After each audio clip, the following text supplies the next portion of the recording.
بسم اللہ الرحمن الرحیم۔ رسول اللہ صلی اللہ علیہ وآلہ وسلم نے ارشاد فرمایا، دنیا کا زہد یہ نہیں کہ آدمی حلال چیز کو اپنے اوپر حرام کر لے، اور نہ یہ ہے کہ اپنا مال تباہ کر دے۔ زہد اور درویشی یہ ہے کہ آدمی اپنے میں موجود مال پر بھروسہ کرنے کے بجائے اللہ تعالیٰ کے دست قدرت پر بھروسہ کرے، اور دنیا میں کوئی مصیبت آئے تو اس پر یہ سوچ کر خوش ہو کہ دنیا کی مصیبت آخرت میں آنے والی بڑی مصیبت سے بہتر ہے۔ سیدہ عائشہ رضی اللہ تعالی عنہا سے روایت ہے کہ رسول اللہ صلی اللہ علیہ وآلہ وسلم نے ارشاد فرمایا، جو شخص قرآن پاک کو اٹک اٹک کر پڑھ پاتا ہے اور پڑھنے میں اس کو مشقت ہوتی ہے تو اس کے لیے دگنا اجر ہے۔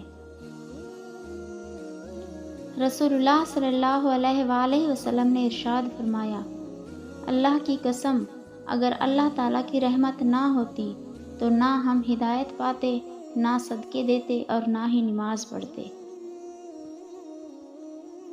رسول اللہ صلی اللہ علیہ وآلہ وسلم نے ارشاد فرمایا، خیرات مت روکو ورنہ تمہارا رزق بھی روک دیا جائے گا۔